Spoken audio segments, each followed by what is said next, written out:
Hello, and welcome to another edition of the Coach and Benway podcast. This is the Weekly Bile, where we talk about the week's news and how it has affected us or not affected us or made us smirk or made us just roll our eyes in disgust at the idiocy of clown world that we're living in. I'm Coach Red Pill, joined as always by Dr. Benway, and Dr. Benway is going to lead off with the first topic, which is to impeach or not to impeach. That is the question. Well, before I get into it, I just want to make it known that I was on vacation this week, and I frankly enjoyed my time, not just away from work, but away from the news media. I did not pay attention to it. I was in a very scholastic mode, reading all various books and films I wanted to watch. And I blame you, the viewers, for having me go back over the week to read up on all of this shit that I had wonderfully avoided, only to realize that, yes, there is a society that I want to avoid. So thank you for that. Yes, it's all your fault, dear audience members. We hate you for forcing us to watch the news. Exactly, your fault. You do penance. For this. That's our approach. So impeach or not to impeach. So this is an interesting question. So as people may be well aware, the wonderful dear leader Nancy Pelosi, in her grandness, has been fighting tendencies in her party naturally to stay in power. The likes of the Ocasio-Cortezes, Bernie Sanders doesn't really account. He's in the Senate. But that tendency versus the more moderate tendency, all are competing to say what they should be focusing on. And Pelosi is now in a rock and a hard place a little bit to decide whether to basically keep the door open and push very hard on the necessary conditions to impeach the president, if not leading with that, or avoiding that issue, doing the meat and potatoes stuff that got them elected in the swing districts, mainly like we're going to just be better service to deliver the things that your local constituencies need, and try to work her way through those tendencies. Basically, I don't know that she is going to have an easy go at that. I think there's too many people on the far left chomping at the bit over it. I think there's too many people in the center weary of that and worried about costing their ass in 2 years. So I think she's just going to be on this horrifically uncomfortable tightrope, and it's going to be frankly fun to watch. And it's going to be proof yet again that the worst thing to be in the House of Representatives is the majority party. Yeah, because, the issue of to impeach or not to impeach. If they impeach Trump, they got the votes probably to impeach him. And so what? It's going to die in the Senate, a very quick and nasty death, right?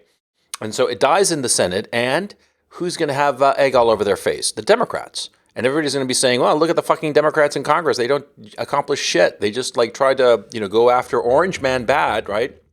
Instead of doing the job of the people. And of course, the leftists are never going to be satisfied. People that are embodied by people like Ocasio-Cortez and that whole ilk.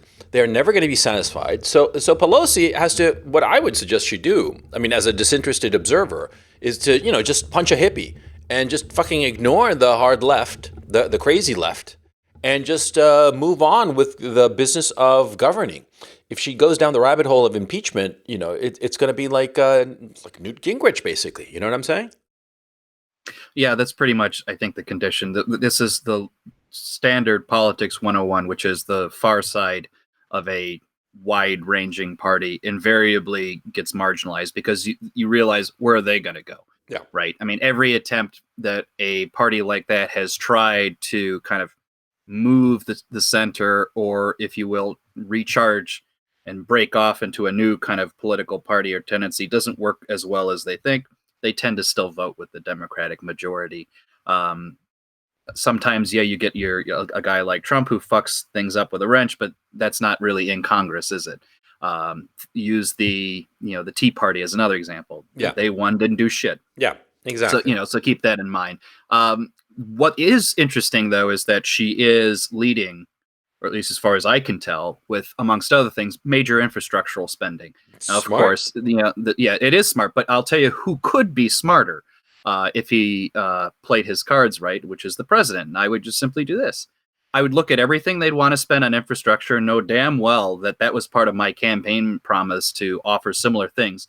And I'll say, tell you what, I'll grant you everything you want. Maybe I'll throw in a little bit more stuff, but you have to pass the border wall. There is no, ifs, ands, or buts around that. And if they say no, I can just turn around and say, well, not only did they not pass the infrastructure they wanted, their petulance over it was based primarily against me trying to keep you safe. So now what pettiness is that? Yeah, exactly. I mean, he could own them on that, and I would push for that. Yeah, I agree. Just a side note, Ocasio-Cortez, isn't she lovely? Isn't she just beautiful? And the fact that she has shown us and taught us all that there are only 3 chambers in government: the presidency, the Senate, and the House of Representatives. Once we control the 3 chambers, what is branches of government? Oh yeah, she's like, oh yeah, the branches, and it's the the House, the Senate, the president, and it's like, oh, for fuck's sake. Yeah. But to me, this is actually an important issue because I actually think it speaks to a deterioration in the society, which was, I remember, I may be the last generation to get this. I was taught something like civics. Yeah. And so not only was I taught how the government works, how it functions, how a bill actually becomes law, all that stupid easy shit that you should know. Mm-hmm. Not only did I get it at the federal level, I actually got it at the state level. I got my own state's constitution, Illinois, and how all of that bullshit worked. That's even more convoluted, but it doesn't matter. I was still taught it. When you don't teach children that, when you don't have any expectations as to the basics of the government, not only how it works, but how they decided to make it work this way and why it actually, things like gridlock are not necessarily a problem, but the sign of the success of the system. You then get idiotic statements like Ocasio-Cortez's, and, she can be as clearly as dumb as ditch water with regard to how the government works, and yet she's just as acceptable a leader as anyone else because no one cares about the system or how it works. They only care about the accumulation of power and who yells the loudest. You get the leaders that you deserve, frankly, and if this is the type of education that it produces, this dunce is your representative, then so be it. That's who you deserve. Yeah, I mean, I found it just so hilarious because, look, here's the issue.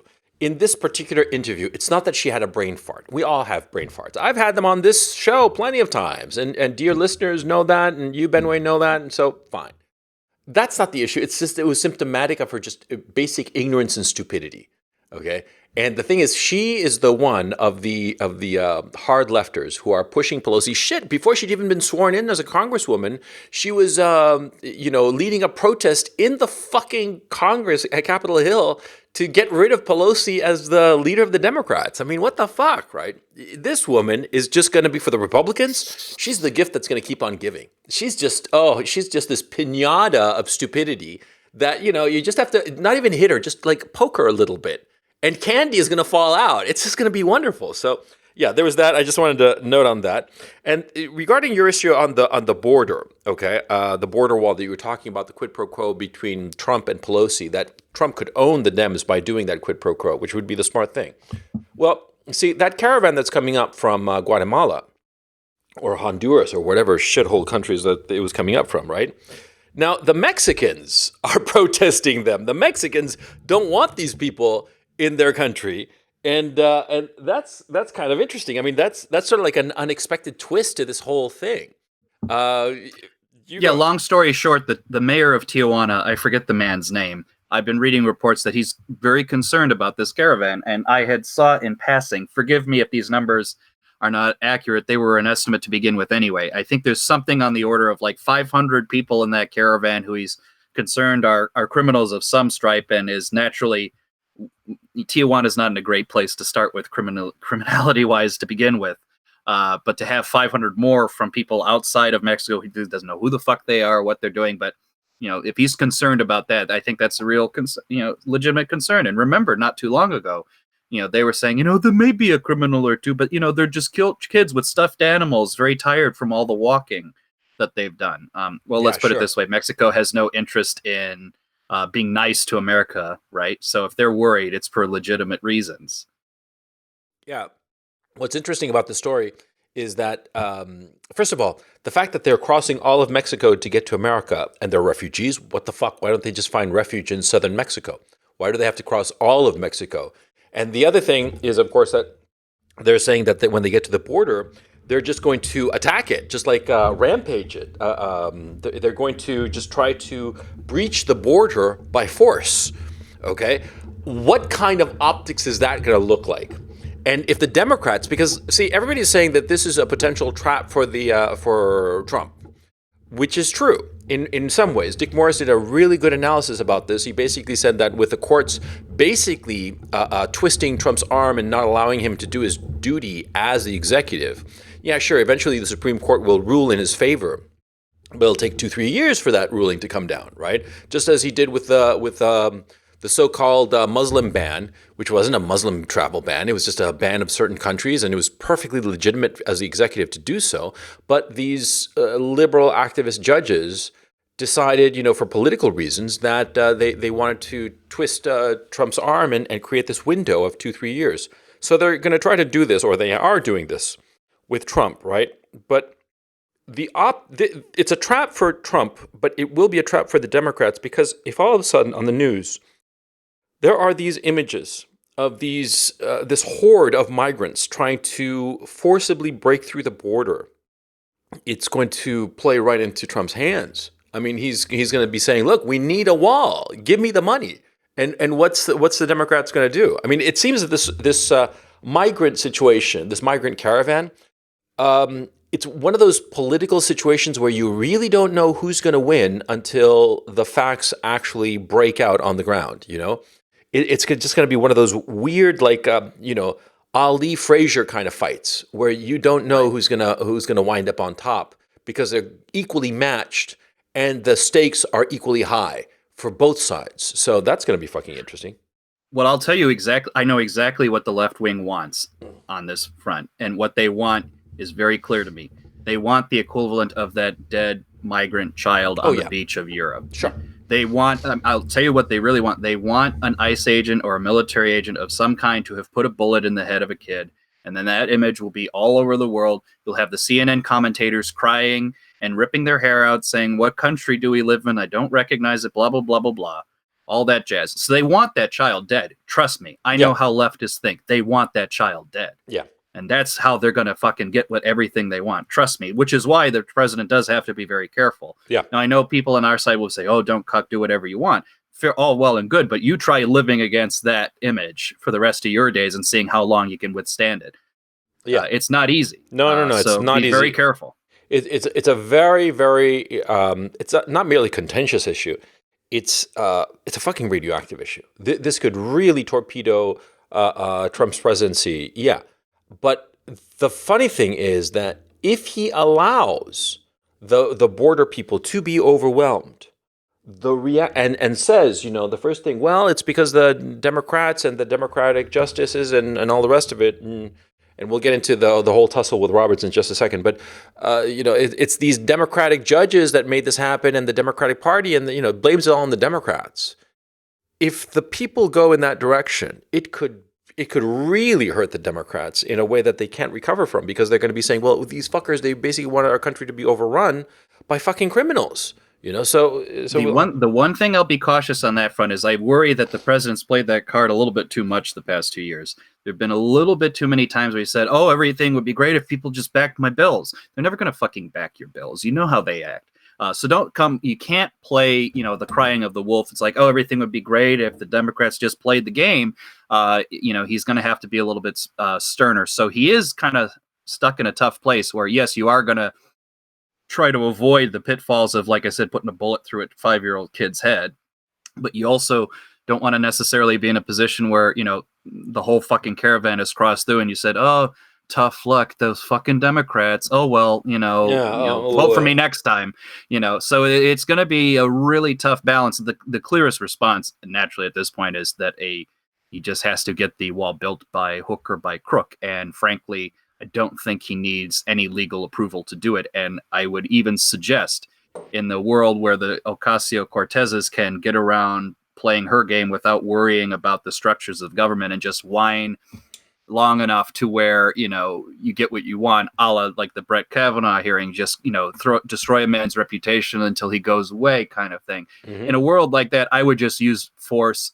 The courts be damned, frankly. And I would just, and if I was really going to get cute, I would just go around and say the interpretation of judicial review is spurious to begin with, and just do whatever the fuck I wanted. But that's just being cutesy pootsy at a certain point. But he is going to have to do something like that. I would suggest he is going to have to fight, regardless of what the courts think, and let the courts decide how it's going to play out, and he can just ignore the injunctions put against him. What exactly happened with Roberts? I'm like surprised that there was a tip between the two. I'm gonna probably over summarize it to the point of missing a lot of the key nuance here, but essentially, Trump was complaining in response to some of the court situations in the 9th district that, look, they always vote to wrap my knuckles above and beyond what the legal precedent warrants, and it's bullshit. They're actually partisan. And Roberts basically responded in a way that I frankly, to be fair to him, is probably the only way he could have responded, which was to say, look, I believe that the courts operate effectively in a fair and balanced kind of way, because frankly, that is the imperative of the Supreme Court leadership, which is to be above partisan politics. Yeah. They have been trained, like, that's why they don't stand up or smile or clap at any of the speeches like the State of the Union address, whatnot. Now, of course, they fuck around with that. I mean, Ruth Bader Ginsburg says whatever the fuck she thinks, because she's an old woman and about to die soon. So that's their prerogative once they get to that age. But by and large, they're supposed to not say that. So this, I think, was his way of avoiding the issue. And I'm probably willing to bet he said it in this tone, which is, well, the courts, I believe in the objectivity of the courts, and they try to do their best. I think that was his way of just saying, I'm not going to give you my full opinion on this. I'm just going to do the standard thing. And then Trump fired back and said, no, they are full of shit, and you know it. And he gave all the examples for it. I think Trump is fundamentally right, but I also think I know why Roberts did what he did, because he can't really say otherwise. Yeah, he has to. My critique of the situation, 2020 hindsight, is that Roberts should have just said nothing. Well, no, I mean, Trump shouldn't have goaded the guy, because the guy gave like the standard milquetoast reply that any Chief Justice of the Supreme Court, as putatively the head of the judiciary, right? He had to give that kind of milquetoast response. So, no, I think it was Trump who said, just, come on. But unless he wanted some sort of effect out of this situation with Roberts.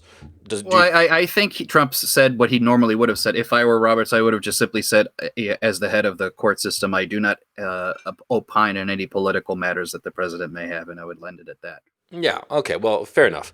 But I'm unclear as to why Trump decided that this was a hill worth dying on. I mean, or not dying on, but rather, why get into a fight with this guy? I think because Trump took it as a slight for whatever reason. I mean, fair enough. I mean, the Chief Justice of the Supreme Court did contradict the president to a certain extent on that. The president knows that people just pull that quote out of Roberts and say, see, the Supreme Court doesn't agree with you. The Democrats are right. Vote for us, kind of thing. So he does what he normally does and fight back on that. I don't necessarily begrudge the president on that, but I also just just the clearness of hindsight, someone emotionally removed from it at this point in time, I just think that Roberts's response was at trying to be out of, I'm staying out of it as much as possible and just giving broad cover to the court system as such.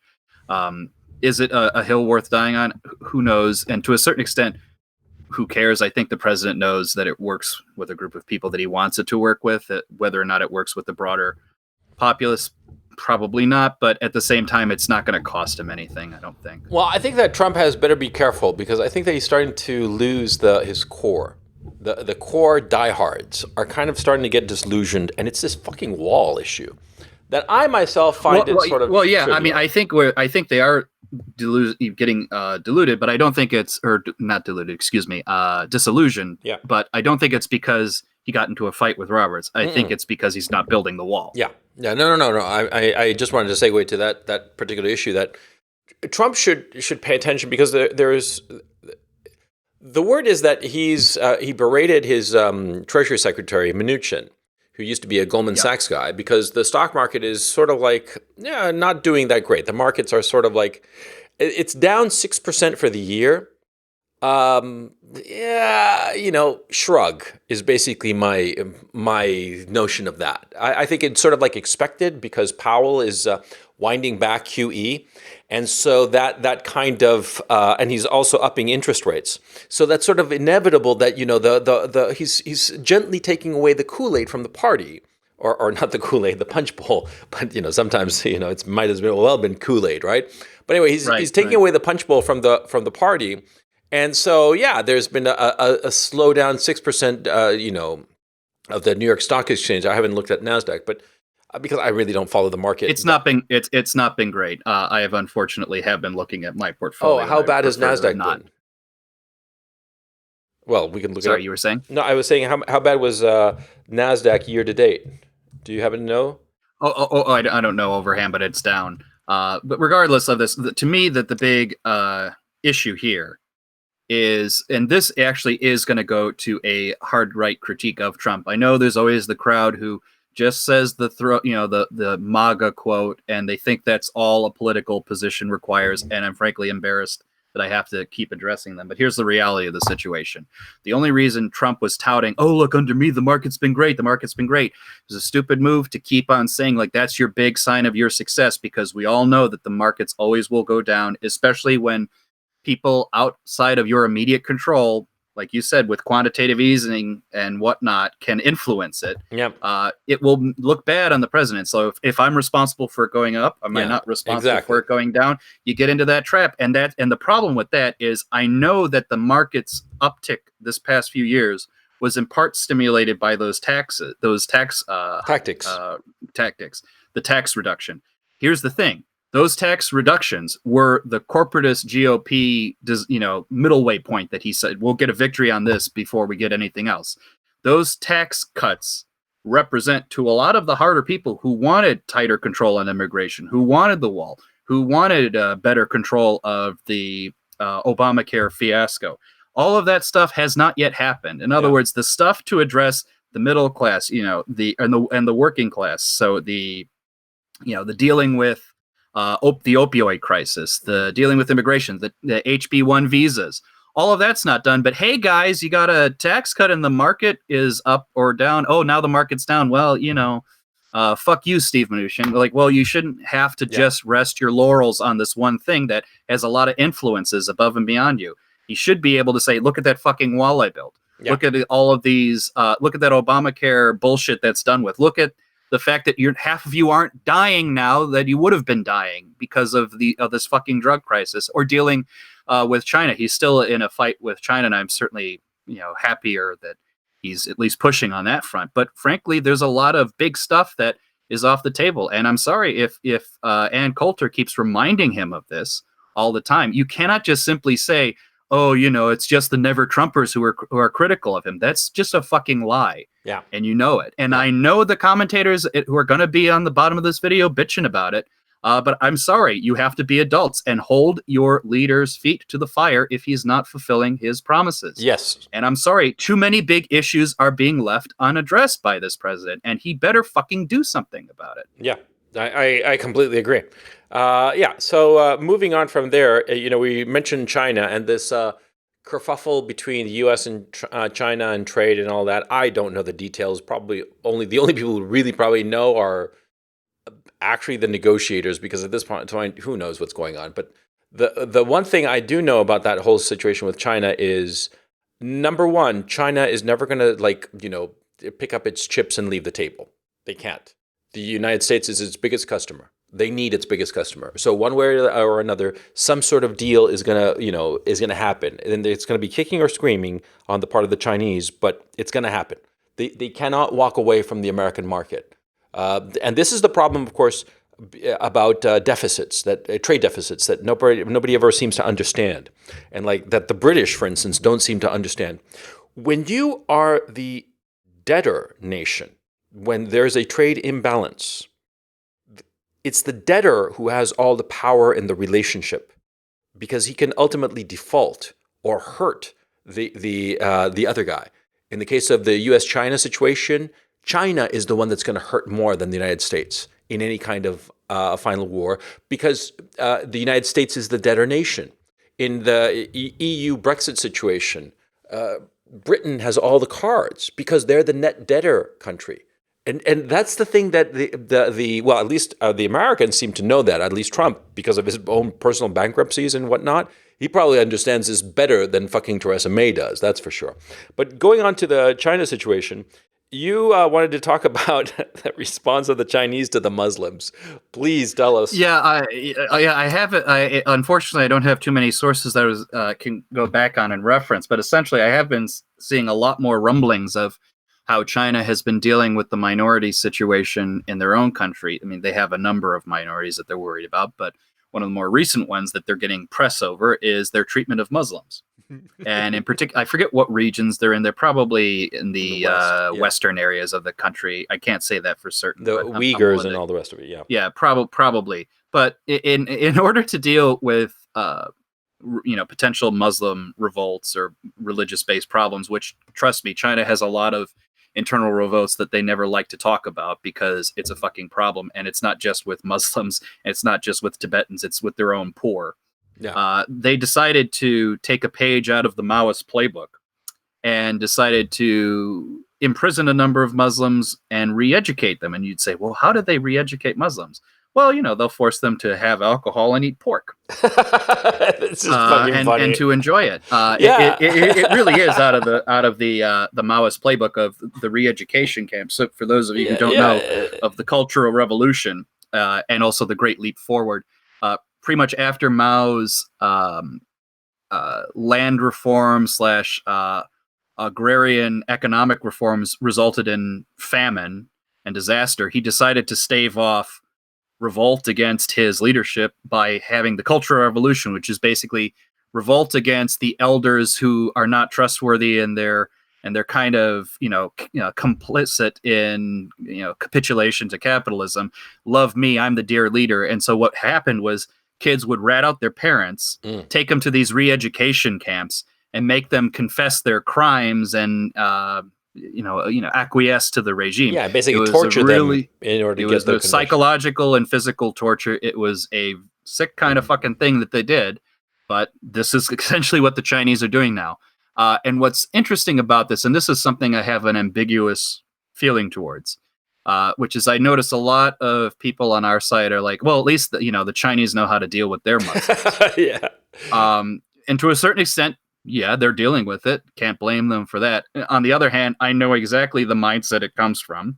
It's the worst of the history of China. It's that bureaucratic, mentality combined with just brutish ruthlessness to where, yes, I get that we want to say we have to deal with our Muslims in the West. I get it.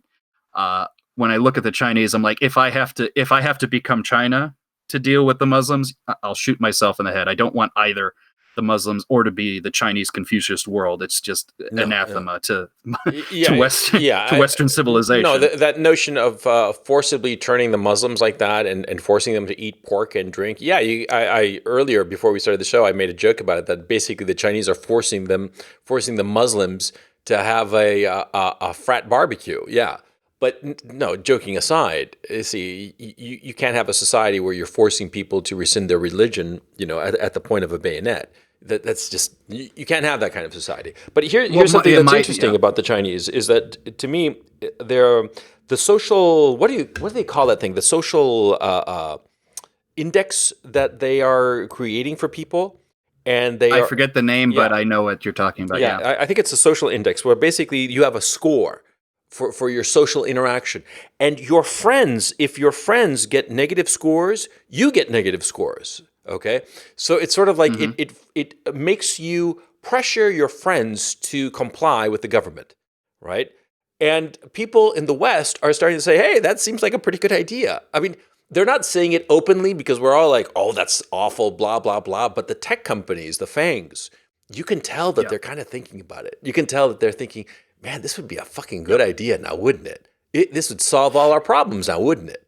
Because I've been thinking about online. I just want to go in a certain direction here on this online issue. Because I've been thinking a lot about the online world and what we say online and the stupidity that we say and all the rest of it. And I've come to the following conclusion that I hadn't really realized before, but so much of our online comments and all the rest of it, it seemed to me, are not just a way of letting off steam, but also a way of experimenting. We can say things online from behind the shield of anonymity, where we can just say any old nonsense, and we can just let it sit there and see the reaction of other people and say, well, is this reasonable or just crazy? Am I the crazy one, or is everybody else crazy? You see what I'm saying? And I think it's a very useful tool because, like, in our day-to-day lives, for instance, we can't, like, entertain certain wild notions publicly because we don't really know if anybody would accept them or not. But like online, you can't. You can entertain all kinds of crazy ideas that you had never any intention of actually fulfilling or actually doing all the rest of it. It's just sort of like a thought experiment. And so if that is taken away from you, I think that it causes an explosion later on. It's when you leave the pressure cooker on and you don't leave the valve open. You know what I'm saying? And yes. I think that the Chinese, with this thing that they're doing, they're just cruising for a bruising. They're just the explosion will be much, much worse because everybody will be sick of it. Yeah. I fundamentally agree. And this is why I think there's this false delusion on our side of thinking that there's something great about China. Let me tell you the truth about China. Who says that? China is merely the end state of what the trend that the Western democratic countries and the tech oligarchs are trending towards. Mm-hmm. That is the kind of authoritarian society that they prefer to have, the whole social control of everything. We see it coming. China is just, where we're going to be in 20 to 30 years if things keep going unimpeded the way we're at. And to your point, yes, the escape valve is one of the fundamental things necessary to keeping the society under control. Yeah. Because if you don't keep it under control, one of two things happen. Either you just create a population of dead souls, which frankly, a lot of Chinese, I'll be very crude, are that. They're dead souls inside. Or you just brood endless resentment to the point where there will be a violent response to it. Yeah. Funny enough, like this whole notion of, people might say, oh, I like what they're doing with Muslims. No, you won't, because if you think that you're going to create this conversion of Muslims by torturing them, all you're going to do is create enough resentment and they become requisite Muslims. They become Muslims in private, becomes an even more important part of their identity, and then they will come and they will kill you. Yeah. As a result, the only way to deal with it, frankly, if this is such a big problem, is to expel them from your country. That's really the only, not just more humane thing to do, but the only more rational thing to do. Yeah, it's a more humane thing to do. Yeah. No, I think that the Chinese, look, I think fundamentally the Chinese are going to, it's going to happen to the Chinese in the next few decades. What's happened to China always historically. China has this period of expansion where it interacts with the rest of the world and they're open to the world and all the rest of it. And they get to a point where they sort of like implode and decide, fuck the world, and they close off their borders and they isolate themselves and deliberately take steps backwards. You do know that, of course, the Chinese arrived in California long before Christopher Columbus arrived in the Caribbean, right? And the only reason that the Chinese did not colonize the Americas, which they could have, is because at that time some emperor, I forgot the details of it, some emperor decided, no, we're too much foreign contact, and he closed off the borders and he ordered all of the Chinese ships to be burned. And they were.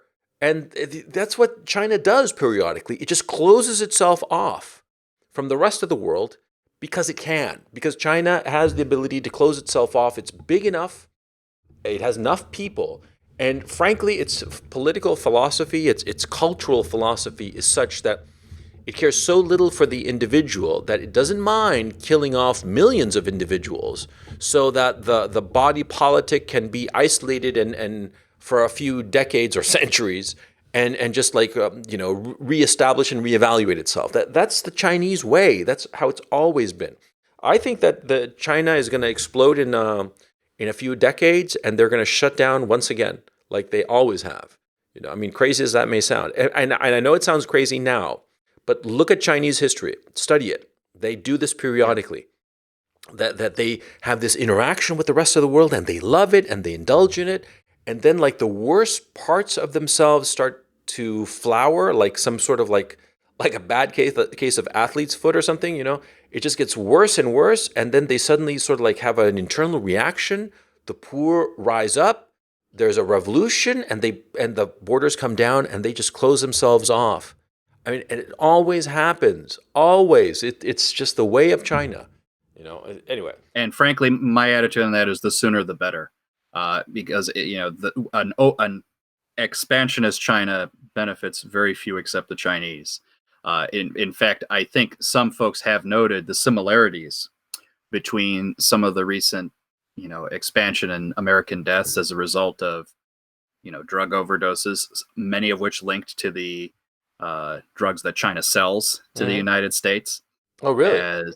Yeah, or at least I don't know if it's drugs or whatnot. They do sell whatever the recent rash of deaths have been related to some overdose of something.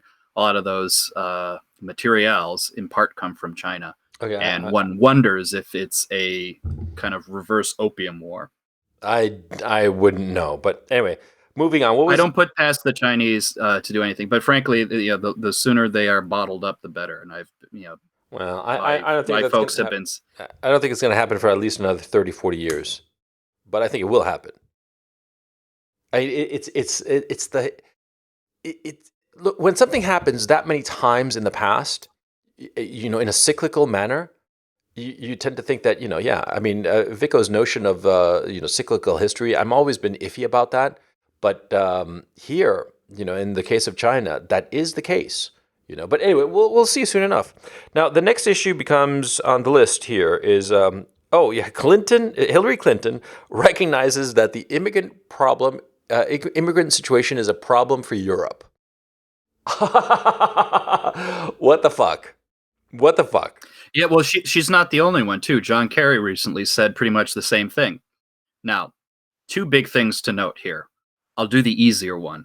One, her short-term memory is exquisite yet again, because a lot of the reasons precipitating the migrant crisis, namely, fucking around via intervention in Libya and other places in the Middle East, she, as Secretary of State of the United States during the first administration of the Obama presidency, had, shall we say, more than a little role in precipitating that. So you have two Secretary of States basically saying, oh, fucking shit, this mess that we made. You guys got to watch out. That's a fucking mess. So, that's certainly humorous. But here's the reality that I'm worried about, which is to say the centrist leadership, the bureaucratic elite of the current world order recognize that this is a problem for them election-wise. So they're trying to steal the key sloganeering of the dissident right and saying like, oh, we recognize that there's a crisis. We have to control it. Now, what will ultimately happen of this is they won't do a fucking thing to fix it because they don't fix anything. But they'll steal the rhetoric enough to the point where the average Joe will say, oh, I believe it's right. They're talking what I want to hear. And then we'll try to take wind from the sails of the populace. In their speeches, when they talk about this, they more or less make that connection. They said, this immigrant crisis has given rise to these populist tendencies that we don't like. So we have to control this migrant crisis in order to prevent that. I mean, they say very clearly what they intend, and they simply presume that once they steal the rhetoric and they do token things, that the shift towards nationalism will somehow stop. Yeah, I think that's the thing to be concerned about. It's not that the centrists believe that immigration is bad. They just recognize that it's the cause of the nationalist uprising. So you have to make the gesture towards solving the immigrant problem and talking about it, but not actually doing anything about it. It's the immigrants' way. It's the immigrants' way, rather the centrist way. It's the globalist shills way of like saying, oh, that's bad, oh, that's awful, oh, that's blah, blah, blah, blah, and talking about it, but never actually doing anything to solve it, as if the words will solve the problem. Bullshit, It's the ultimate bureaucratic response. Like, we recognize that there's a problem, but we will work vigorously to try and resolve it. In other words, just give us more chance to manage Yeah, through it. exactly. Not fix it. No, fix. Oh, well, No, let's no, not talk come on. What the drastic fuck are terms. you Let's talking about? manage. Fixing Let's it. manage. We manage It's the managing decay. it. We're managing the decay. Yes, we're going to manage the decay. Turn the decay back. Try to fix things. Try to make a healthy and vibrant society. What do you think we are? Magicians? Gods? Well, we think we are, but we're not that kind of god. They're fucking. I despise them. But anyway, that Clinton is doing this. The thing is, I don't. The word came out this week, by the way, that Trump wanted to prosecute Comey and Hillary, and the Clinton Foundation in general. Because it is a vehicle for bribery. We all know that. I mean, come on, who are we kidding here, right? It was organized bribery, the Clinton Foundation, right? The Clinton Global Initiative, all that shit, right? Why the fuck did all these people give so much money to that thing? All these foreign governments, if not for access, it was pay to play. Come on, what the fuck are you talking about, right? And Trump didn't do it. Trump didn't do it. He said that he would be impeached, or word is that he was told that he'd be impeached, blah, blah. He should have done it. It was the right thing to do. These people are awful. And now Comey is saying that he's not going to abide by any subpoena if he's subpoenaed to testify in private in front of whatever committee subpoenas him, right? A congressional committee, I assume a Senate committee, right? Because I don't think the Democrats are going to be subpoenaing him anytime soon. So if the thing is, Comey, he can say that all good and fine, defiant, blah, blah. Yeah, that doesn't mean shit because he hasn't gotten a subpoena yet. But if he does get a subpoena, let's just say, and he does say, I'm not going to testify if it's going to be in a closed door hearing, he has to be prosecuted. Are we going to have a president that an executive that only prosecutes, if it's politically convenient? I mean, come on, what the fuck, Yeah, of course it would be ugly to prosecute Comey, but tough titty, said the kitty. You know what I'm saying? Well, the couple of things here. One, the fact that the Clinton Foundation donations have dropped 90% should tell you everything you need to know about or why people were donating there.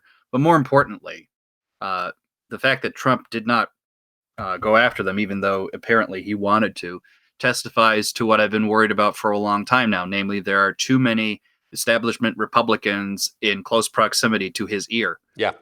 Too many accommodations were made with the Bush presidency, because one of the things we have to, well, not Bush presidency, excuse me, but the Bush type of Republican. Yeah. One of the things we have to continue to remind ourselves is that this is a war on two fronts with an opposition party on three fronts: opposition party, the media, and the traditional members of the Republican Party who continue to desire to be the official losers and the respectable losers.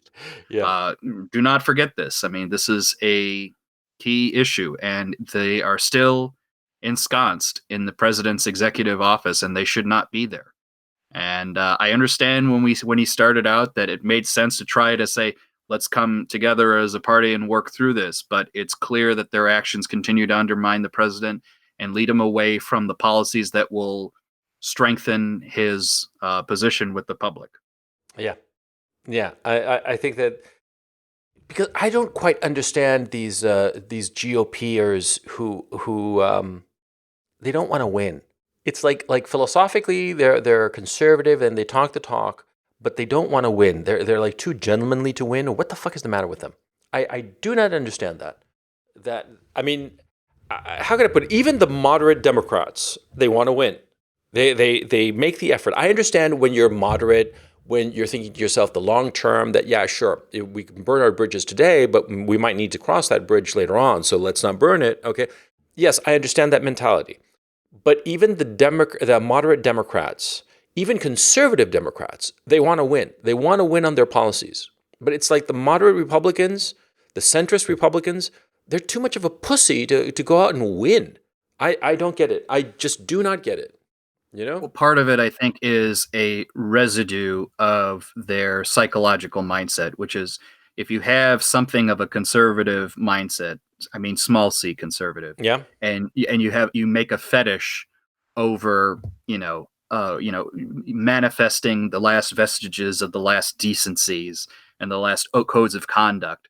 Do you think that's some value to espouse those ideas while the ship is literally sinking around you? It's like making sure that the chairs are properly organized on the deck of the Titanic as it's going down, kind of thing. I think, unfortunately, that's too much of a tendency in the conservative mindset, and one simply has to remind them that while you are worried about appearing as this great well put together conservative with good morals, you haven't conserved anything. And my response is, you are acting selfishly. You are acting egotistically because you want to think, how am I going to look to other people in the years past? What will history judge us? And you think, oh, that's a great moral thing to worry about, the status of history. But the reality is that is so egocentric because you're thinking, how will you be reflected in history? You're not thinking, how will the country be reflected, or what has been preserved of the nation? Right? Yeah, exactly. What will be the future generations? No, it's your own goddamn ego, and fuck your goddamn ego. That is thoroughly unconservative. It is thoroughly ahistoric. Yeah. What the whole fucking teachings of Western Christian civilization has been to try to keep you from engaging in your egocentrism. And it's not even just the Christians, even the fucking pagans, the old Greeks and Romans knew that this was the issue that you had to fight. Yeah. But no. It's the basis of Stoicism, for crying out loud. Yeah. Yeah.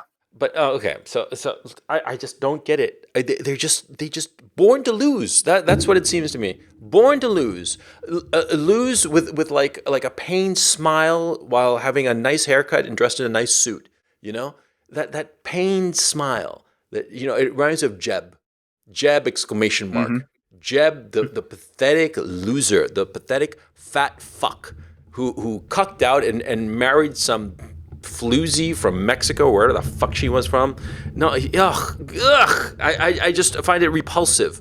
I fundamentally, as a man, I am repelled by the cuckoldry of these faggots who just don't stand up and win, for crying out loud. Jesus. Well, to me, the best summary of that mindset is, remember, I think it was the Emmy Awards that came either right before or right after the 2016 election. And it's in the opening montage, and Jimmy Kimmel is trying to get to the Emmys, and he gets into a car, a limo, and the driver is Jeb. Literally, it was Jeb Bush. And he's dressed as a fucking chauffeur and everything. And he's driving this liberal shithead around to like the fucking award show. And Jeb was like, Jeb exclamation point, as he screams. I'm like, yeah, that's exactly what you are. God, what you are a driver. Faggot. You are a chauffeur to people who tell you where to go. You have no agency. Now shut the fuck up and take me to Wendy's. No, I mean, just, okay. So next topic on the agenda. Clinton. Oh yeah, Tucker and Shapiro. Well, this is actually this is a good connection. So it's worth your time. But the key segment, because it's clear that Tucker and Shapiro represent give a background. Give a background to the listener. So Shapiro has his own show. I forgot what the channel is, but yeah. Well, I mean, I guess it is the Daily Wire. It's one of those where it's a video of everything, where it's Shapiro talking to Tucker, and Shapiro's trying to act as like, oh, I have this reputation of being a great debater. But essentially, it was like a long interview. They know they talked about a number of things, and they probably agreed on a number of items. But the key premise here was when it really got to a discussion of the economy and what attitudes should or should not be had with regard to the so-called free market economy. And one of the big discussions that came up was the whole notion of technology. And Shapiro said to Tucker, it's like, would you, with like the advancements in driverless cars, would you, like deny this technology should be allowed in our country? And Tucker said, are you kidding? Within a heartbeat, I wouldn't worry about it. And I'll tell you why. And he says, because I know that the single largest employer of high school educated males is truck driver. And, I don't know what the size of the population is, but let's say 10 million at least. If you suddenly say overnight, your jobs are gone, he says the destruction of those 10 million families will be so catastrophic and the ripple effect so strong that nothing you would argue about the economic benefits would justify the destructive costs that would have. He said, I would not even worry about it. I would, without hesitation, do that. And then Shapiro says, like, well, how far do you push that? Like, what about the Luddites and everything? And then Tucker's response was great. It was essentially, look, Luddites is just the simple cudgel that everybody loves to use against anybody who questions technology. They say, oh, you're literally people who break the machines. But Tucker says, no, they had a legitimate point. If you assume in a society that was for thousands of years based on an agrarian structure of the society, and then literally overnight said, okay, all that's gone, you bear a cost to that. And it's sometimes catastrophic. And he says, and for the people who didn't manage it well, AKA some of the Central and Eastern European countries, you get catastrophic revolutions that create even worse situations. Yeah. So you actually are of a concern here. And Tucker's, was great. He says there's this, this free market attitude, which he fundamentally doesn't understand, which is to say, oh, you can't stop technology here. You just got to let it go on. He says, who's in charge here?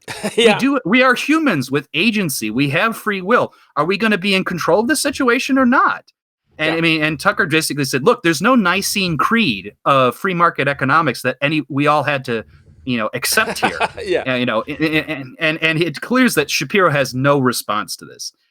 For all of his credos given to Shapiro for being a great debater, No, he's not. he is a regurgitator of the key tactics. And if he is a great debater, that says more about the weakness of left-wingers than it does about the strength of Shapiro. Yeah, Because, exactly. with Tucker is just literally the way he articulated it. It's the oldest notion of conservatism. This is like how the Tories were, the old Tories were against the Whigs and the liberals in the 19th century or the 18th century. Well, so is Tucker Carlson just red-pilled as fuck? Pretty much. I mean, he wouldn't. I don't think he's like a pure race realist by any means, but I mean, in terms of the key issues of, the free market economy does more harm than good. There is a right to nationhood and to control your borders and whatnot. All of that stuff is, the old-fashioned, conservatism that has made a comeback. I mean, the small c conservatism, not conservatism Inc. That's Shapiro. That's just free market capitulation. But the old notion of and the other thing, like Shapiro made this great argument that he says, like, well, part of the thing, the founding story of America is that, hey, if you're living in an area that has bad jobs, you should do what the pioneers did and get up and move across country to find brighter pastures. And then Shapiro, this was Tucker's response when I was convinced this is the old conservatism, stronger than ever, when he said, yeah, just get up and leave the graves of your ancestors and the history that you've built up and the roots that you've built for the sake of becoming a soulless cog in a machine in a metropolis that is indifferent to you, or something to that effect.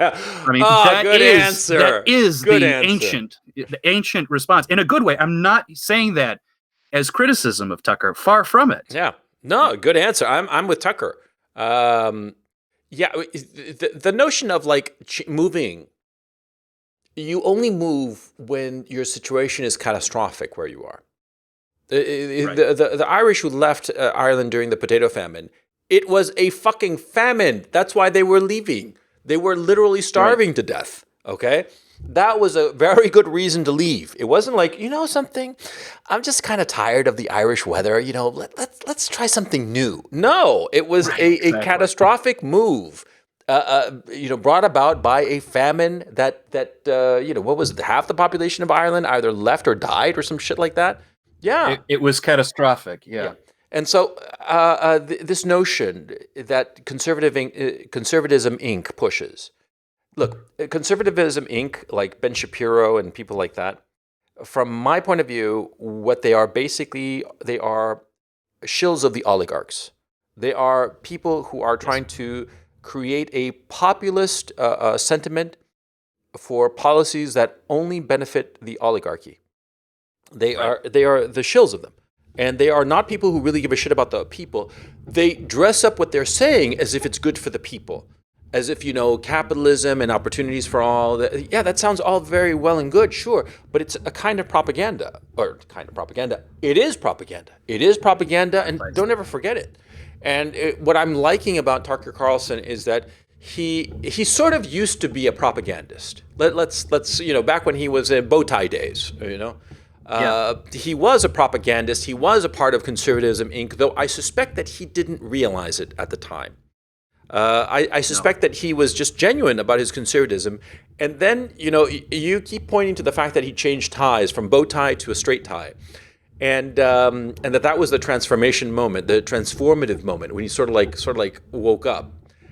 I tend to agree. Okay, I don't know if it was actually the change of tie style, but well, I mean, obviously it's not like as soon as I put on the normal tie, suddenly I'm this. No, it's an outward manifestation of an inward transformation. I'm teasing. But what I do agree with you that straight tie Tucker is truly conservative as opposed to conservative ink.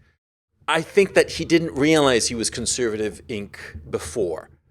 I thought that he actually addressed it in the interview. By the way, he said, because when they were talking or arguing about this, he said, "Look," because he talked about how he says oftentimes people in the media just are boosterism for this type of, free market economic, all responsibilities for what we're doing be damned. He says, "I know that was the industry we are in," and he says, "If I in the past acted in a boosterist fashion to that," again, I'm paraphrasing, I'm sorry for that, but he basically says this: "If I acted in that way as a propagandist or a booster for that, I'm sorry for that. Yeah, I did not intend to do that." I think he realizes it now who he was. Yeah, and I think he is.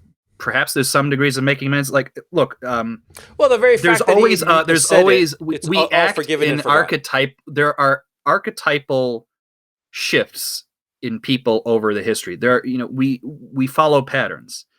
The Tucker pattern, in its own kind of unique way, is a replica in some degree of the St. Augustine archetype, which is to say, look, when I was younger, I had these attitudes. I decided to do whatever the fuck I wanted to do, and everything else be damned. And you eventually get to the point where you realize a certain emptiness in that.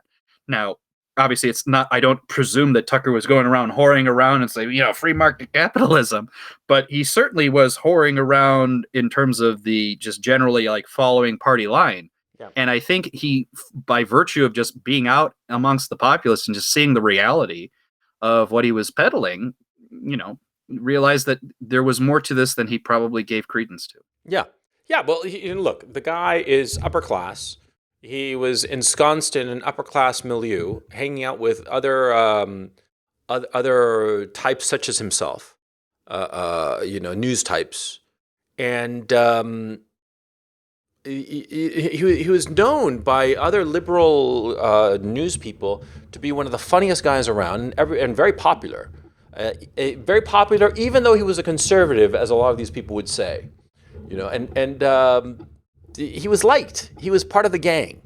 It was just conservative, and I think that his conservatism. It's not that it was skin deep. It was sort of like casually believed in or espoused. He didn't. I don't think it was as serious, and I think that as he just grew up and grew into a man, he just realized, holy shit, And I think that also a lot of his early popularity and his early success was that he was the well-spoken conservative that could be wheeled around in on TV, right? But now I think that he's sort of like a real conservative, and I think also I have no insight to this, but I would bet that a lot of the people whom he used to think of as friends, who he thought were friends, no longer speak to him because of his conservatism, because of his real conservatism.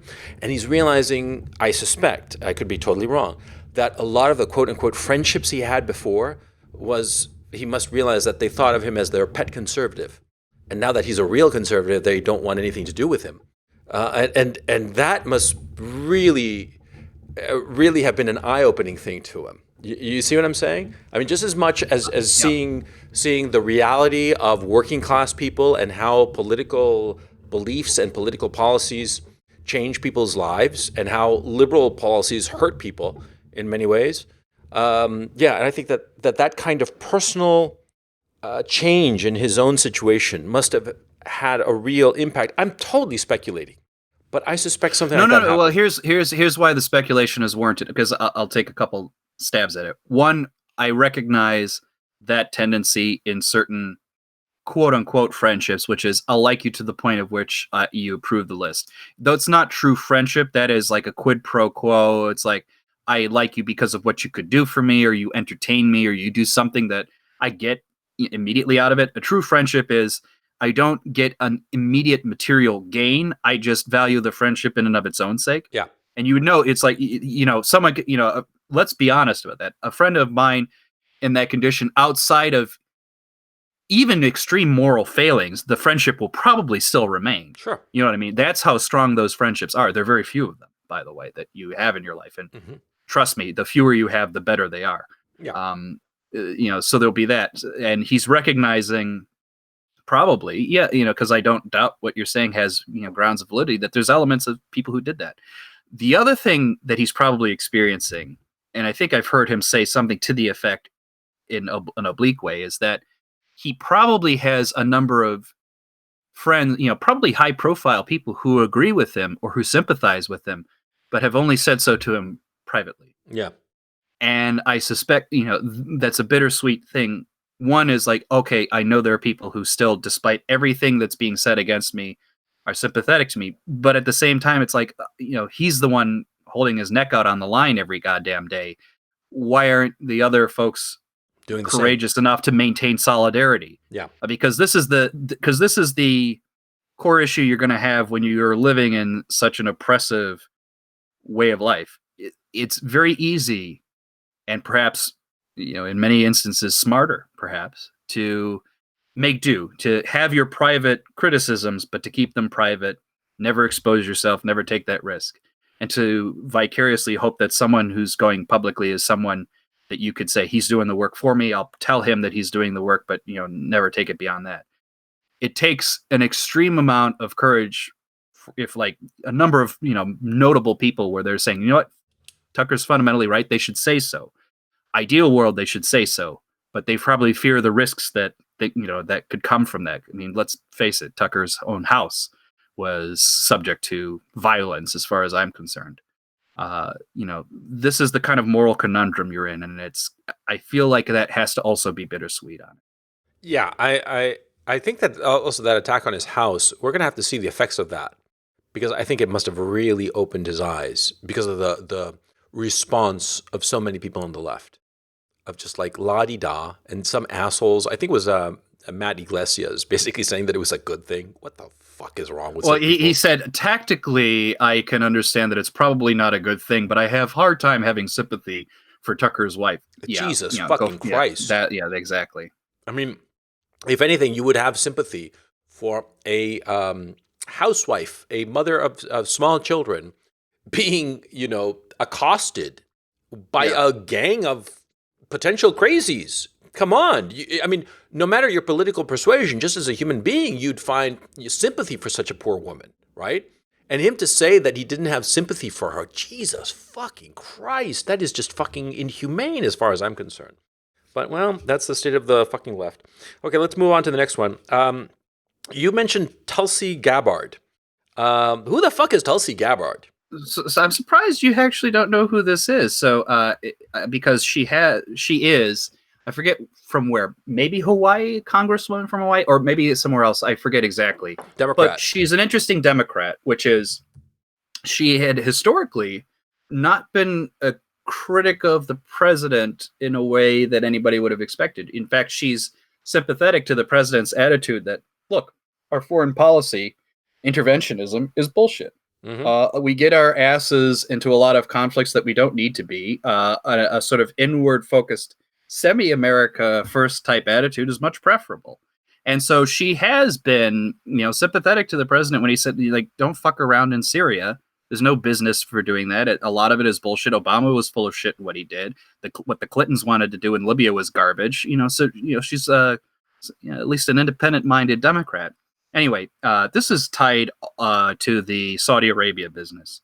So, as we are all becoming aware of, it's pretty, I won't say it's pretty clear. What I will say, official reports make it, are consistently saying, look, what's his name? MB,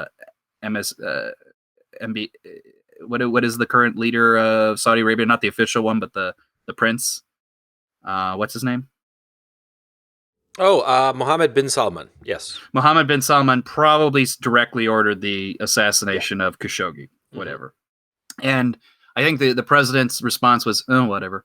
And Gabbard's response to that is like, there's nothing, making America great or putting America first in being, Saudi Arabia's bitch.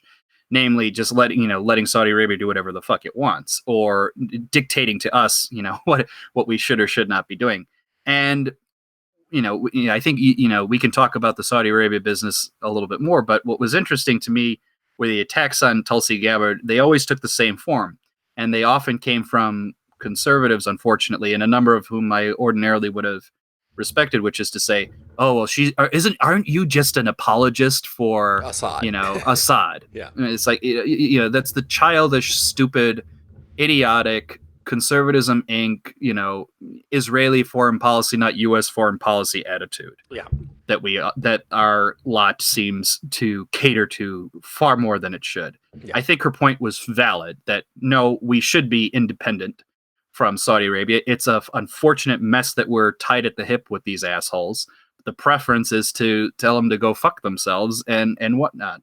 So that's kind of like was interesting to me that's come up again. And I bring it up simply because it's a good way to kind of segue into the Saudi Arabian business. If there was more stuff that you wanted to add on that front.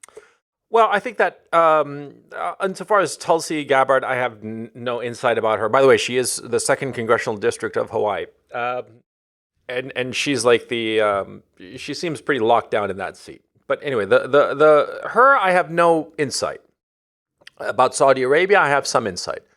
Now, the Saudi Arabia situation, MBS, that is Mohammed bin Salman, his situation is very precarious at this time. For those of you who don't know, basically, Mohammed bin Salman is the favorite son, not the eldest son, but the favorite son of the king of Saudi Arabia. Now, why does this matter? Because in Saudi Arabia, it's not necessarily, it's patrilineal, but it's not strictly patrilineal. That isn't the eldest son inherits, okay? It can become a brother, or it can even become potentially a cousin, okay? Of course, a man.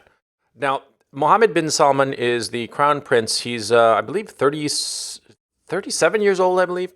Now, he has been making some moves in Saudi Arabia to, quote unquote, modernize it.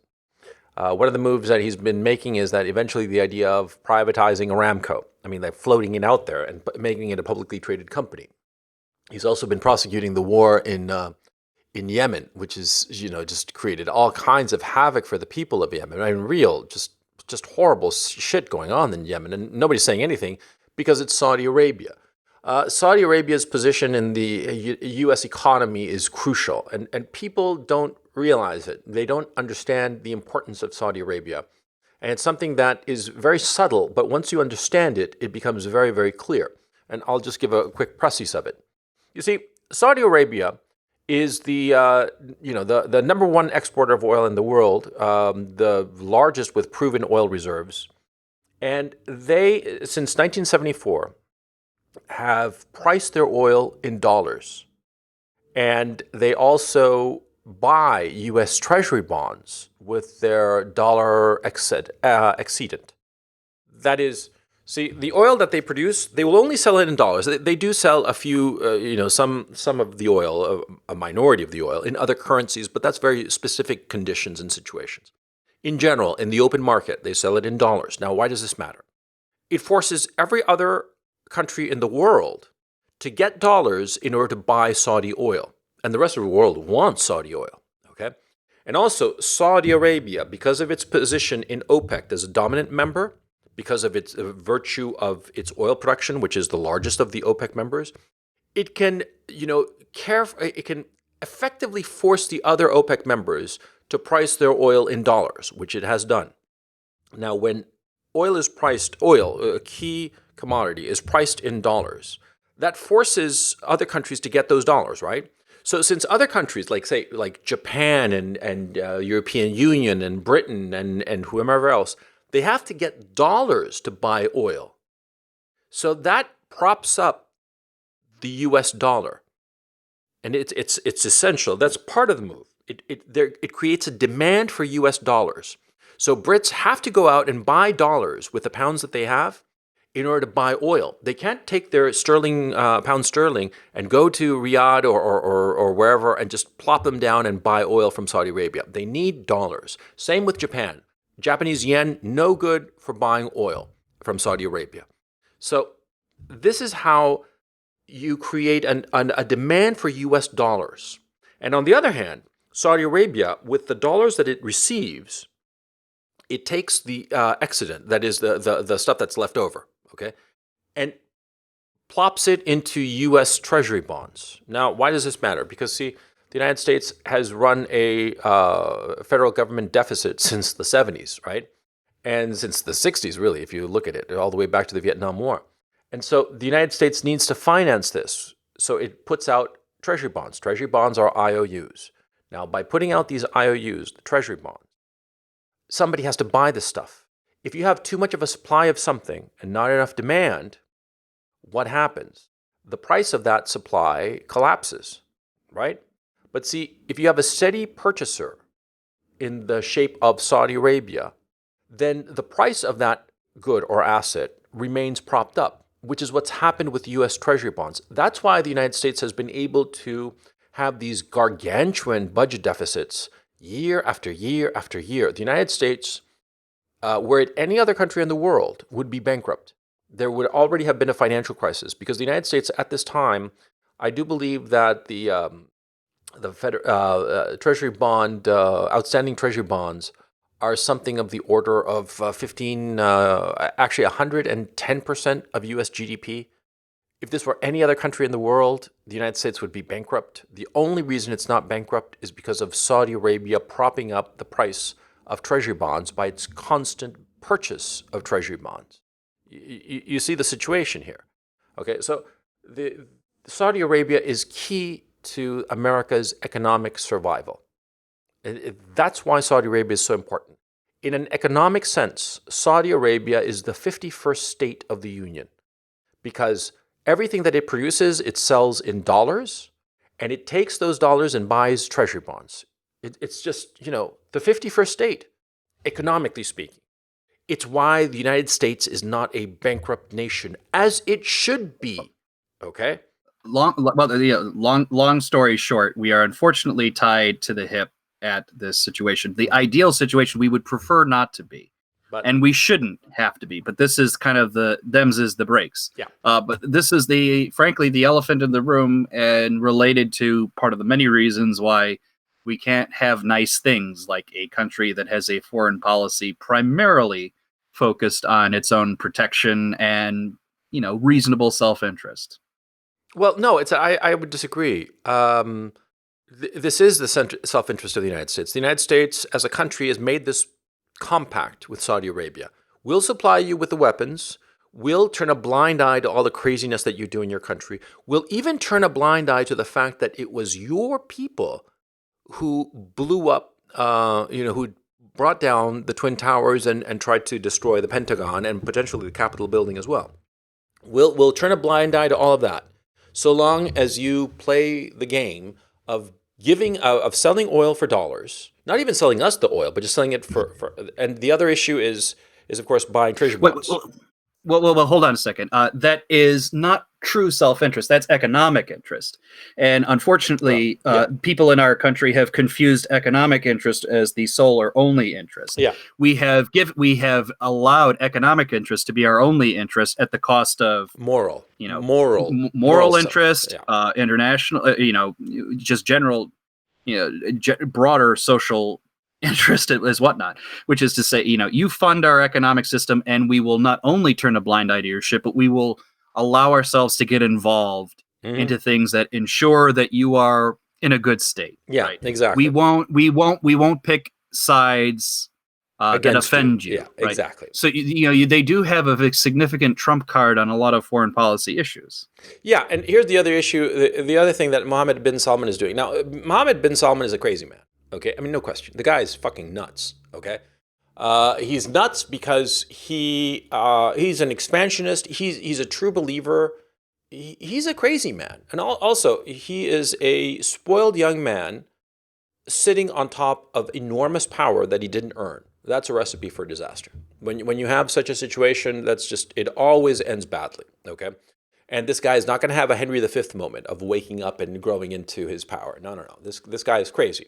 Now, back in November of 2017, this guy, what he did was basically he locked up in the Ritz-Carlton in Riyadh all of the basically the entire oligarchy of Saudi Arabia, and it was a shakedown. And he got basically $800 billion out of these guys. It was a shakedown. He had a lot of these people fucking tortured, and it is known that they were tortured. They were tortured by American contractors, military contractors, Blackwell type, Blackwell, yeah, those guys, right? Or whatever the name, the Prince guy, the brother of DeVos, right? Anyway, here's the thing about MBS. He has created a lot of resentment inside Saudi Arabia for that stunt and a lot of other shit, right?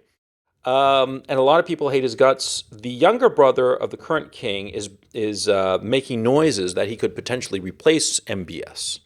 So his situation is very precarious. And so what MBS has done, which is pretty clever, he has made sure that Saudi oil is at record low prices. It's being manipulated lower so that the United States is friendly to Saudi Arabia. He does not want to alienate the United States at any cost because he's in trouble. He's in real trouble.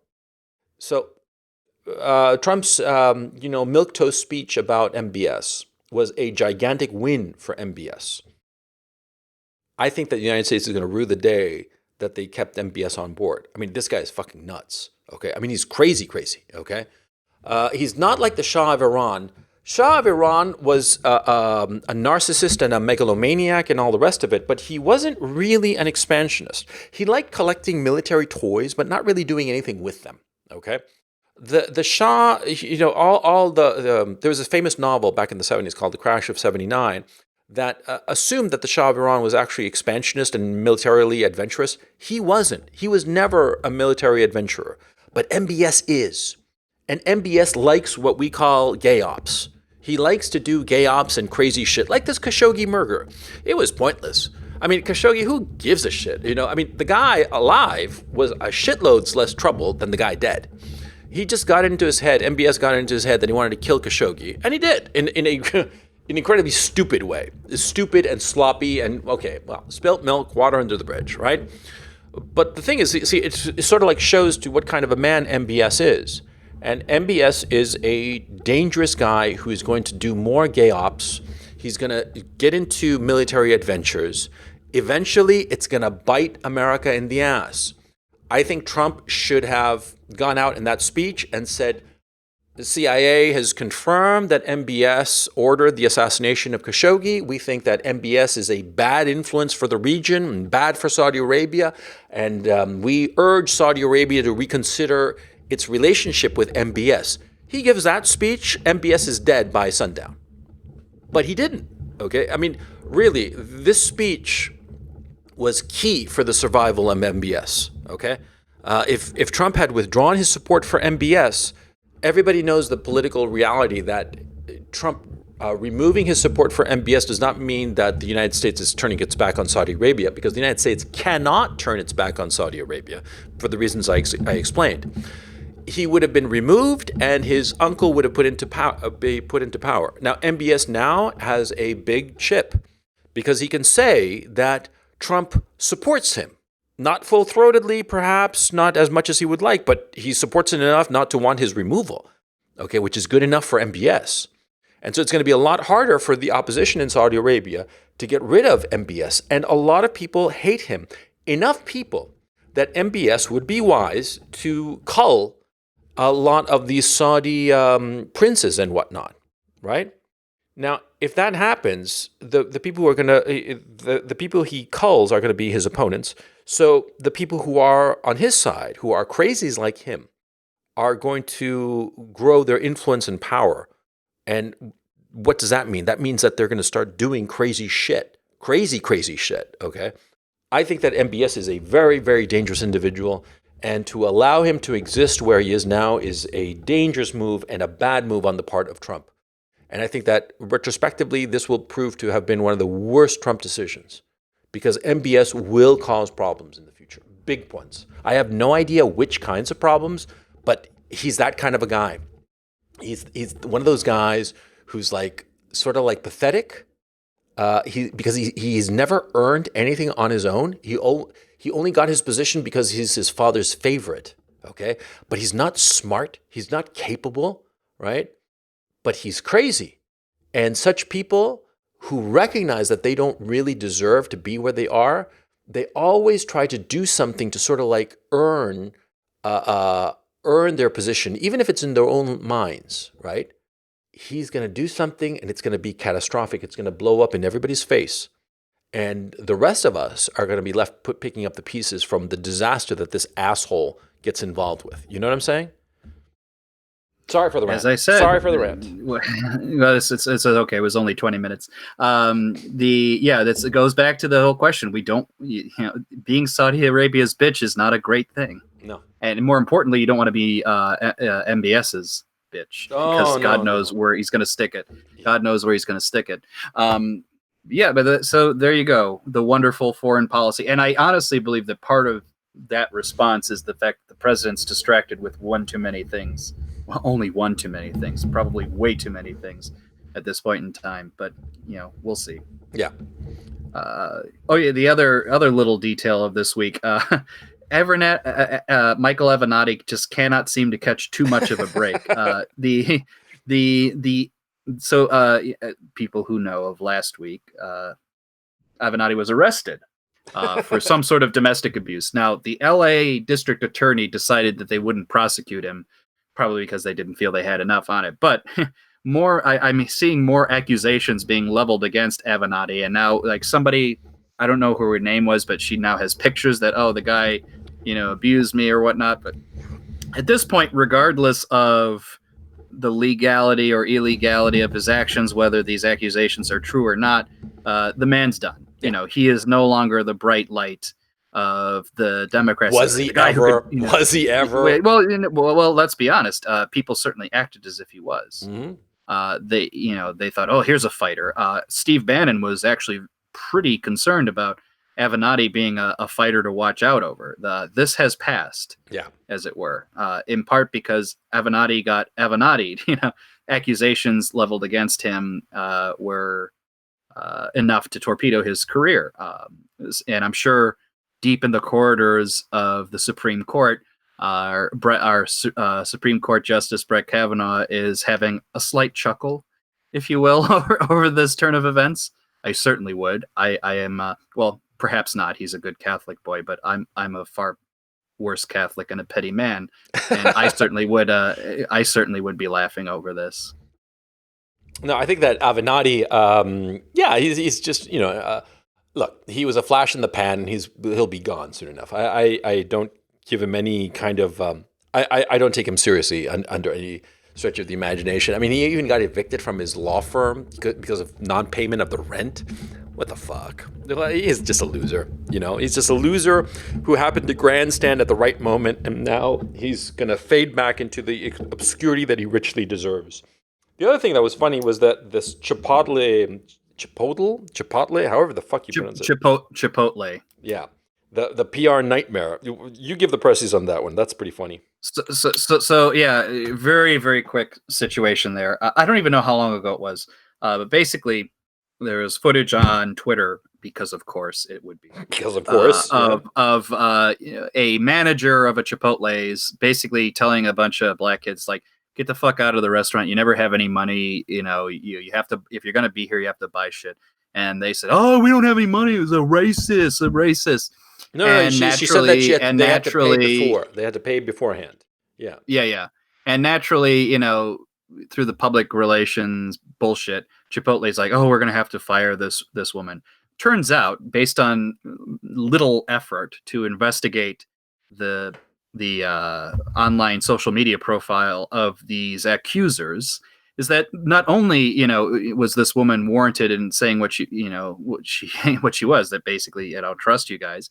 They had documented evidence saying that they dined and dashed, if not at that specific Chipotle, elsewhere. Yeah. And people were saying, no, she was actually, reasonable. There was history of these people being, no they good were on just this a bunch front. of punks. She did exactly what a manager should have done. And here's the kicker. It became apparent, and it's been published, the communications, that Chipotle was aware of those tweets, basically admitting to, dining and dashing, and decided to fire her anyway. Yeah. And when people finally brought us to the Chipotle's attention, big shitstorm, and they've now reached back out to the manager and they want to rehire her. Fortunately, people around her are saying, don't do that so fast. First off, you probably have something, not exact, if not a defamation suit, basically a wrongful firing suit on your hands. Definitely. And you should be compensated for the bullshit that they put you through. Yep. Because I guarantee you, if they hire you back, they will make you sign legal documents that prevent you from ever suing them or ever talking about this ever again. Well, see, I would be on Chipotle's side if they had no inkling that these guys were into dining and dashing, right? And I look, as a little punk myself, I dined and dashed a few times when I was like in my late teens. Okay, I'm not gonna lie, but little shits like that, sure. And I don't have a problem with a manager demanding payment up front. It's reasonable. Okay. It's a reasonable request because you're essentially going on credit, and a restaurant manager, you as a client, as a patron of a restaurant, you're going there and eating on credit, and a restaurant manager has the right to basically not extend that credit to you, and not allow you to pay at the end of your meal, because she could look at you and just say, just on just previous knowledge of you personally, as appears to be the case in this situation, that you're going to dine and dash. So you can say, no, pay first and then I'll feed you whatever you want. And it's reasonable. Now, if Chipotle had decided to fire her without knowing about the history of these kids, I would have been like, I'm not so sure about the management, but okay, I get their point. They want to avoid the PR nightmare. But them knowing about it, fuck them. I say to the woman, the manager, sue him, and get as much as you can. Go for it. Yeah. Go for it. This is just a manifestation of what we all have been suspecting, that there is no rule of law per se. This is just a rule of mob. Public relations management, and it's mob mentality. And here's the thing, that this was to me the icing on the cake, is after Chipotle fired this manager, they tweeted to the abused people, basically saying, what happened here is not how our employees should treat our customers. We are committed to treating all of our guests fairly and with respect. The manager has been terminated and the restaurant has been retrained, so this doesn't happen again. We'll be back in touch soon. Here's the kicker. After Chipotle fired the manager, the victim, his name is Ali, of course, wasn't satisfied. Quote, you terminated her, but not her sidekicks? Interesting. Just because you, quote, retain someone doesn't make them less racist. And I hope y'all know that. In other words, he wanted more blood, because that's how it always works, isn't it? More. It's never enough. I mean, and frankly, Chipotle deserves everything they get as a result of this. This is a complete capitulation to the mob rule. And I'm not even saying this as someone who thinks their food tastes like shit, which I do, but that's beside the point. This is just don't go to it. It's not worth it. Okay. It's one of those, Chipotle is, what I will say about it is this. Chipotle is that worst manifestation of contemporary culture, which is, it is essentially crap fast food, but it paints itself in the aura of liberal do-goodery. It's like, we're a conscientious company, like the Starbucks of the world. You know what I mean? It's like, we're focused on the farmers who grow our fucking cilantro, and they're so wonderful people, and all. You're eating fast food. It's like, God knows how many thousands of calories in that shit that you put in your mouth. Yeah. And yet they have this gloss of, if we just play our cards right, people will think that we're good people. Yeah. When in reality, there's a much more honest relationship with the likes of like an old McDonald's, which is, we're a fucking company looking at making money. That's the relationship. That's honest. It's that, look, I can hate you as a company for doing this, that, or the other. You have your interest, I have mine. Fair enough. But this whole, gloss of these contemporary companies are like, oh, we believe in all of these virtues. And it's a fucking, 3-card Monty game. right? We're still going to take your fucking money, but there's a chance you could fucking win the liberal, good feeling good, card game here. And it's a bunch of bullshit. I hate it so much. Yeah. But it's funny. It's look. Oh, it is funny. Yeah. Look. I've slowly changed my mind about this whole virtue signaling shit. I mean, I still despise it, right?